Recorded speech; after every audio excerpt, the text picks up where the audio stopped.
देखिए, मुख्य विषय था एम्स अस्पताल की अनियमितताएं। पूर्व में भी हड्डी और कंकाल खरीद में बड़ा घोटाला हुआ, मशीन खरीद में घोटाला हुआ, सीबीआई जांच बैठी। लेकिन 600 लोगों की जो नियुक्तियां वहाँ नर्सिंग में हुई, नर्सिंग काउंसिल ऑफ उत्तराखंड में उनका पंजीयन होना आवश्यक था, जो नहीं किया गया। राजस्थान से ही 600 लोगों की नियुक्तियां कर दी गई। मेरा आरोप है कि उन नियुक्ति की जांच होनी चाहिए, नेताजी की भी जांच होनी चाहिए कि वो राजस्थान के प्रभारी थे और उस प्रभारी के तौर पर कार्य करते हुए कौन ऐसे लोगों से उनकी मुलाकात हुई जिससे एक ही स्टेट के इतने सारे लोग उत्तराखंड में नौकरियों में आ गए और उत्तराखंड के जो नौजवान नवयुवतियाँ नर्सिंग करे हुए ट्रेंड लोग थे उनके अधिकारियों का हनन हुआ। और कहीं मुझे डाउट है इस बात का कि कहीं कोई राजस्थान का हाकम सिंह इसमें इन्वॉल्व ना हो, इसलिए इसकी भी सीबीआई जांच होनी चाहिए।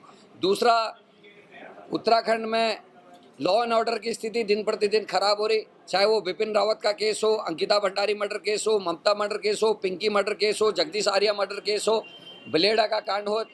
वो कांडों पे जो सरकारी मदद मिलनी चाहिए कानून की तरफ से वो भी नहीं मिली। साथ में कल जो यहाँ घटना घटी है, एक महिला को चाकू दिखाकर 7 लाख रुपए की लूट हुई है बसंत विहार में, राजधानी में ये हुआ है।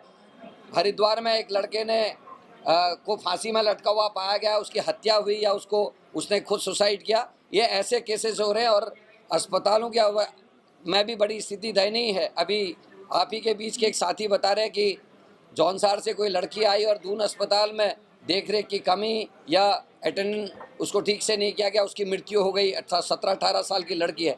तो तमाम चीज़ों में सरकार फेल है, कानून व्यवस्था फेल है, पुलिस का संरक्षण अपराधियों को ज़्यादा है। मैंने कहा अंसल वैली वाला मामला अभी तक नहीं सुलझा। जिन अपराधियों ने उस व्यक्ति के घर में आक्रमण किया वो खुलेआम घूम रहे हैं और उस व्यक्ति जिसके ऊपर आक्रमण हुआ, जो जिसको प्रताड़ित किया, उसके ऊपर मुकदमा दर्ज करने की कोशिश की है, वो कोर्ट से जीत के आए हैं। लेकिन आज भी वो न्याय की गुहार लगा रहे, अपराधियों को अभी तक नहीं पकड़ा गया है। पुलिस के आला अधिकारी लगातार अपराधियों को संरक्षण दे रहे हैं और इनका ध्यान नहीं है। आतंकवादी यूपी के एसटीएफ पकड़ती है, हमारी यूपी की पुलिस इंटरवीन करती है। उधम सिंह नगर में बिना पुलिस को बताए हुए गोलाबारी होती है जिसमें ज्येष्ठ प्रमुख की पत्नी मरती है। और बिपिन रावत जैसे अनेकों, जगदीश आर्या जैसे अनेकों केस इस प्रदेश में हो रहे हैं। अपराधियों का हौसला बुलंद हो रहा है और अपराधियों के लिए संरक्षण स्थली, शरण स्थली बन गई है ये उत्तराखंड। यह हमारे लिए चिंता का विषय है। इन्हीं विषयों को लेकर आज की मेरी आप लोगों से मुलाकात थी। इस समय एक बड़ी अजीब सी स्थिति से हम सब लोग गुजर रहे हैं। डेंगू ने बुरी तरीके से पूरे प्रदेश को घेर रखा है और अव्यवस्थाएं हैं। हालात इतने खराब हैं कि सरकार मृत्यु के आंकड़े भी छिपा रही है। और इसमें साथ में लगे हुए जितने अस्पताल हैं, खासकर जिनको सरकारी अस्पताल कहा जाता है, उनकी स्थिति बड़ी दयनीय है। मैं एम्स हॉस्पिटल से रिलेटेड कुछ चीज़ें आप सबके सामने रख रहा हूँ। पहले भी बहुत सारे विवाद हुए, सीबीआई की जांच बैठी, लोगों के ऊपर मुकदमे भी दर्ज हुए, जिसमें कंकाल और हड्डी खरीद का मामला भी है। एक ऐसी कंपनी को काम दे दिया गया जो कंपनी ने कभी कंकाल और हड्डियों का काम ही नहीं किया और उसको सर्टिफिकेट देके उसको वो दे दिया गया। करोड़ों का घोटाला इसमें हुआ।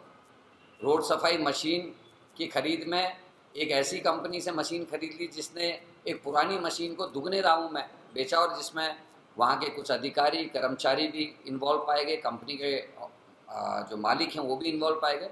तो उसमें अभी भी कोई रुकावट नहीं है। पहले भी इस विषय को उठाया गया। 600 लोगों को, ऐसे लोगों को जो राजस्थान और अन्य जगहों के थे, उनको नियुक्तियां प्रदान की गई। और जो नियम है कि यहाँ की उत्तराखंड की जो लोग हैं, जो बच्चे हैं, उनको कहीं भी इसमें जगह नहीं दी गई। नियम है कि उन लोगों का यहाँ रजिस्ट्रेशन होना चाहिए। रजिस्ट्रेशन के बिना उन लोगों को नियुक्तियाँ दी गई, जिससे मुझे लगता है कि गुजरात की उस कंपनी ने, जिस कंपनी को ये टेंडर दिया गया था, उस कंपनी ने जानबूझकर इस तरीके का षड्यंत्र रखा और गुजरात और राजस्थान के लोगों को रोजगार दिया, जिसमें उत्तराखंड के लोगों का हक मरा। मेरा संदेह उन नेताओं की तरफ भी जाता है जो 2022 के समय में राजस्थान इत्यादि के प्रभारी के तौर पे राजस्थान थे और उन्हीं के पास स्वास्थ्य विभाग भी था। मुझे लगता है राजस्थान के प्रवास के दौरान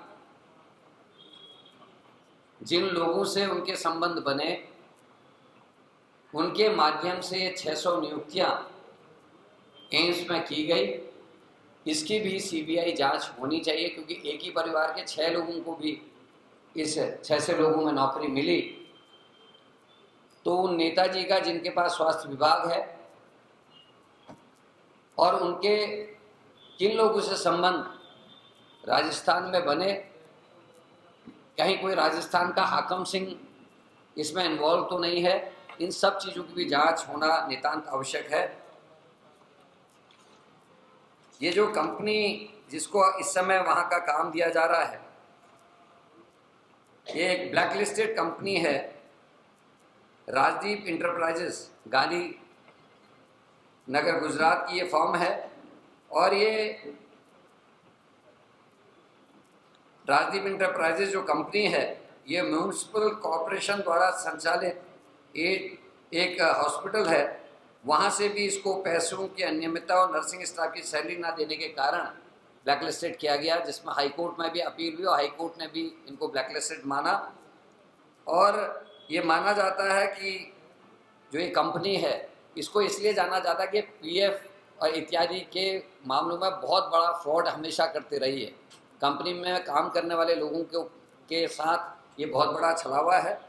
और इसी कंपनी को लगभग 1200 नर्सिंग स्टाफ का भविष्य जो इस समय वहाँ है, उनका भविष्य खतरे में है, क्योंकि बीच में आप सब ने कवरेज भी दी थी। वहाँ का स्टाफ लगातार आंदोलन भी कर रहा था कि उनको ना हटाया जाए, नए लोगों को रखने की कोशिश फिर वहाँ हो रही है। तो ये एम्स में जो प्रकरण चल रहे हैं, चाहे जो पुराने घोटाले हैं या जो ये ब्लैकलिस्टेड कंपनी को यहाँ दिया गया है कि गुजरात के किसी बड़े नेता के दबाव में उत्तराखंड में काम सौंपा गया है। ऐसी कंपनी जो गुजरात में स्वयं और कुछ अन्य स्टेट्स में ब्लैकलिस्टेड है, उसको आखिर उत्तराखंड जैसे राज्य में एम्स में जिम्मेदारी कैसे दी गई, ये जांच का एक बहुत बड़ा बिंदु है। मैं चाहूँगा कि आप सब लोग इस कंपनी के बारे में सारी डिटेल्स आपके पास हैं। आदरणीय मथुरादत्त जोशी जी आप तक वो डॉक्यूमेंट्स भी पहुंचाएंगे जो इनके ब्लैकलिस्टेड होने के जिसके सबूत हैं, हाई कोर्ट में क्या निर्देश हुए वो भी आप तक पहुंचाएंगे।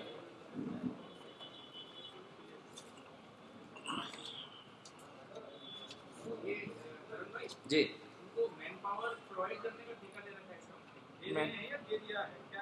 दे दिया है, इनको मैन पावर प्रोवाइड करने का काम दे दिया गया है नर्सिंग स्टाफ का एम्स में। और जो पहले भी जो भर्ती घोटाले हुए उसकी ऑलरेडी हम लोग जांच की बात पहले कर चुके हैं, लेकिन हुआ कुछ नहीं।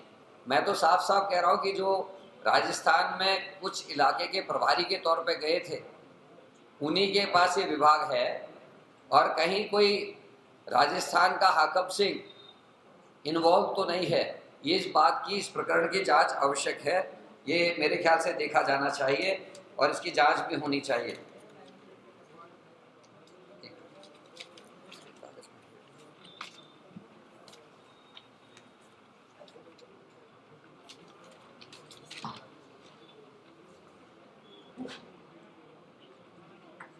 एम्स ऋषिकेश में जो मैंने आपसे मशीन की बात कही थी, जिसको सीबीआई ने भी माना, उसमें यूरेका फोर्ब्स जो मशीन एम्स को बेचना चाहती है वो मानकों के हिसाब से थी, उसको ना देकर इस कंपनी को दे दिया गया, फ्रॉड कंपनी को। और उस कंपनी ने दुगने कीमत पे पुरानी मशीन को खरीद के एम्स को दिया।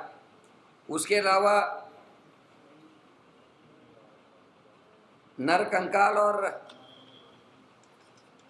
उसकी खरीद के लिए भी एक ऐसी कंपनी को जो सफाई के संयंत्र बेचती है, उस कंपनी को काम दिया गया। और सीबीआई ने इसमें कई लोगों के खिलाफ काम भी किया है, लेकिन जो भर्ती घोटाला उसमें अभी तक जांच नहीं बैठी। मेरी आप लोगों के माध्यम से ये मांग है कि भर्ती घोटाले की भी जांच सीबीआई से कराई जानी चाहिए, ताकि राजस्थान और हमारे नेताओं के जो संबंध है उनके विषय में भी जांच हो सके, और जो 600 पद भरे गए, उन 600 पदों में उत्तराखंड के लोगों को जो मौका नहीं मिला, उसकी भी जांच होनी चाहिए।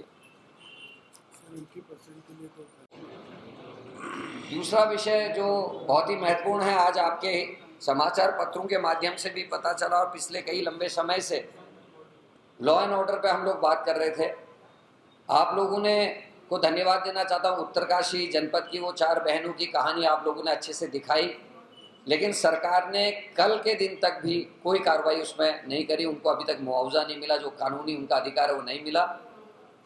बेलड़ा में जिन 2 लोगों की हत्या हुई, एक पुलिस कस्टडी में हुई, एक पहले भी, और जो SC/ST एक्ट है उसके तहत जो उनको मुआवजा मिलना चाहिए था वो नहीं मिला। उससे पहले मैंने बिपिन रावत का जिक्र आपके सामने किया था कि बिपिन रावत को इतना मारा गया कि वो 10वें दिन उसकी मृत्यु हो गई। 10 दिन तक पुलिस ने अपराधियों के खिलाफ कार्रवाई नहीं की। जब राजेंद्र भंडारी और मैं स्वयं धरने में बैठे तो उसके बाद तब अपराधियों को गिरफ्तार किया गया। अब नए प्रकरण, ये महिला को बंधक बनाकर 7 लाख की लूट, ये कल की घटना है बसंत विहार। उसके अलावा एक नौजवान ने कलेक्ट्रेट भवन में लटक के अपनी जान दी है। उसका 100 मिलाप लटका या हत्या हुई ये पता नहीं। पुलिस विभाग बुरी तरीके से नाकाम है, फेल है, और अपराधियों को संरक्षण दिए हुए है। अभी तक अंसल वैली में जिसके घर में आक्रमण हुआ, जिसकी दीवार तोड़ी गई, उसके ऊपर तो मुकदमा दर्ज करा गया 307 का, लेकिन वो अपराधी, वो वार्ड मेंबर्स जो उसमें 4 शामिल थे, उसमें जो अपराधी शामिल थे, उनके खिलाफ पुलिस ने एक कदम बढ़कर भी कोई कार्रवाई नहीं करी। और मेरा साफ आरोप है कि पुलिस का उन अपराधियों को, ऐसे लोगों को संरक्षण प्राप्त हो रहा है, चाहे वो जमीनों को खुर्द-फुर्द करने के मामले हो, जमीनों में कब्जे के मामले हो, चाहे वो खनन हो, हर जगह पुलिस का रोल नेगेटिव है। और कहीं ना कहीं सरकार की से इस पे है, तभी इस तरीके के कृत्य हो रहे हैं। लॉ एंड ऑर्डर इतनी बुरी तरह का, एक तरफ मुख्यमंत्री इन्वेस्टमेंट समिट कर रहे हैं, लोगों को आमंत्रित कर रहे हैं, और लॉ एंड ऑर्डर का ऐसा चेहरा सामने आ रहा है, कोई भी कंपनी उस स्टेट में पैसा इन्वेस्ट नहीं करती जहां लॉ एंड ऑर्डर की स्थिति ठीक नहीं है, ये सब जानते हैं। सड़कों की स्थिति खराब, बिजली 24 घंटे उपलब्ध नहीं है, डेंगू जैसी एक छोटी सी बीमारी महामारी का रूप इस उत्तराखंड में ले रही सरकार, सोई रह रही है।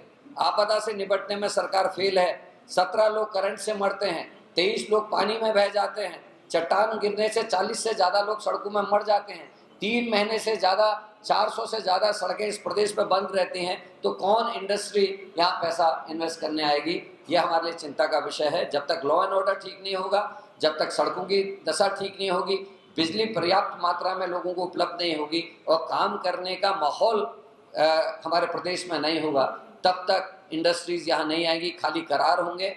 और फर्जी करार मैं कहूँगा, जो कंपनीज यहाँ काम कर रही हैं ऑलरेडी, जो रोपवे में काम कर रही है, गाजियाबाद में उसका ऑफिस है, कैलकाटा बेस्ड वो कंपनी है, लेकिन उस कंपनी से करार लंदन जाके किया जा रहा है, ऐसी स्थिति होंगी। एक कंपनी और ऐसी है जिससे 2000 करोड़ का करार किया गया है, आज से 2 साल पहले उसकी टोटल वर्थ 28 लाख मात्र, लेकिन उस कंपनी से 2000 करोड़ का करार किया गया है। जल्दी ही जब उसके कागजात पूरे उपलब्ध होंगे, मैं उस कंपनी का नाम भी खुलकर आप लोगों के सामने लेकर आऊँगा।